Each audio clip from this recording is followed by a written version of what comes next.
ये साहब, ये जो पेशावर हाईकोर्ट ने पीटीआई को बल्ले का निशान वापस करने का फैसला जारी किया है, इसमें किसी किस्म का कानूनी सुकम तो नहीं है? आसान अल्फाज में जरा नाज़रीन को समझा दीजिए। देखिए, मेरे ख्याल में आज का जो पेशावर हाईकोर्ट का फैसला है, ये कोई पीटीआई की कोई लीगल विक्ट्री नहीं है, ना तो लीगल ना तो पॉलिटिकल विक्ट्री है। देखिए, पेशावर हाईकोर्ट का एक इंटरम ऑर्डर है, उस इंटरम ऑर्डर में उन्होंने इलेक्शन कमीशन का जो ऑर्डर था अंडर सेक्शन 215(4) उसको सस्पेंड किया है और जजमेंट कोई नहीं आई। एक सस्पेंशन का ऑर्डर है और साथ नोटिस इशू किए हैं इलेक्शन कमीशन ऑफ पाकिस्तान को। तो मेरिट्स के ऊपर तो फैसला हुआ नहीं है। देखिए, इस बात का तो हमें ज़रूर इस बात पे क्लैरिटी होनी चाहिए कि देखिए, जुडिशरी जो है वो पीटीआई के इलेक्शंस को फ्री एंड फेयर डिक्लेयर नहीं कर सकती, और ना ही जुडिशरी जो है वो बैट का सिंबल या कोई भी सिंबल किसी भी पार्टी को कन्फर कर सकती है। ये जो रोल है ये इलेक्शन कमीशन ऑफ पाकिस्तान का है, जो अंडर सेक्शन 215 सिंबल्स अलॉट करता है, और उसके लिए ज़रूरी है कि सेक्शन 208 ऑफ इलेक्शंस एक्ट की कंप्लाइंस हो, यानी कि पार्टी ने free and fair intra party elections करवाए हों। तो जुडिशरी जो है that can not step into the shoes of election commission कि वो किसी की इलेक्शंस को फ्री एंड फेयर डिक्लेयर कर दे। आज का जो ऑर्डर है वो एक सस्पेंशन है of election commission of Pakistan के ऑर्डर की, जो इलेक्शन कमीशन ऑफ पाकिस्तान जो है वो उसको चैलेंज भी करेगा, सुप्रीम कोर्ट में भी जा सकता है, और ज़रूर पेशावर हाई कोर्ट के सामने भी उसको बड़ा स्ट्रांगली कंटेस्ट करेगा। देखें, अगर आपको याद होगा तो सुप्रीम कोर्ट में चीफ जस्टिस काजी फायज ईसा ने एक बहुत अच्छी बात की अभी रिसेंटली, जब रिटर्निंग ऑफिसर्स की अपील सुन रहे थे, इलेक्शन कमीशन की अपील को, तो उन्होंने कहा कि देखिए, इलेक्शन जो है ना वो इलेक्शन कमीशन ने करवाना है, जुडिशरी ने इलेक्शन नहीं करवाना।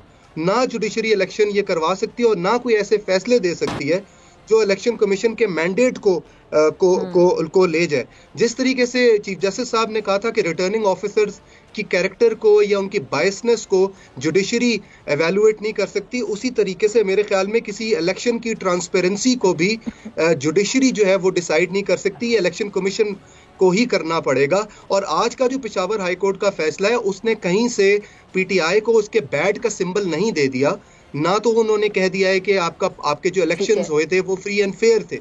ये फैसला तो इलेक्शन कमीशन ऑफ पाकिस्तान का जब आर्ग्यूमेंट्स आएंगी और जब मेरिट्स के ऊपर फैसला होगा तो नजर आएगा, क्योंकि उसके लिए इंपॉर्टेंट ये है कि इलेक्शन कमीशन का जो फैसला है 22 दिसंबर का, वो बड़ा एक लेंथी फैसला है, उसमें बहुत कानून की बात की गई है, स्पेशली उनको पीटीआई के अपने कॉन्स्टिट्यूशन की बात की है, आर्टिकल 9 ऑफ देयर कॉन्स्टिट्यूशन, जिसके अंदर इलेक्शन करवाने का पूरा एक मैकेनिज्म जो है पीटीआई ने आउटलाइन किया हुआ था। और पीटीआई ने खुद एडमिट किया है इलेक्शन कमीशन के सामने कि हमने अपने कॉन्स्टिट्यूशन को फॉलो नहीं किया, और उन्होंने किसी रूल्स का जिक्र कर दिया कि हमारे कुछ रूल्स थे, उनके अंडर हमने इलेक्शंस किए हैं। और ये तो एक बेसिक लॉ का एक कॉन्सेप्ट है कि कॉन्स्टिट्यूशन को कोई चीज सुपरसीड नहीं कर सकती।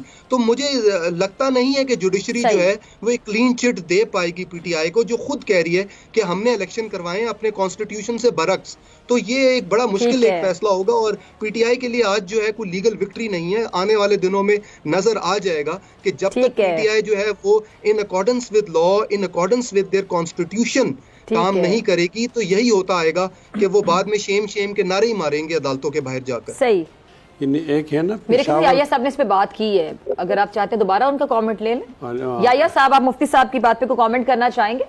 देखिए, मुफ्ती साहब का जो क्वेश्चन है वो बहुत रेलेवेंट क्वेश्चन है। हाई कोर्ट ने, पेशावर हाई कोर्ट ने ये जुरिस्डिक्शन किस तरीके से अज्यूम की, ये पिटिशन जो है ये किस तरीके से मेंटेनेबल है, ये क्वेश्चन अभी उठेंगे।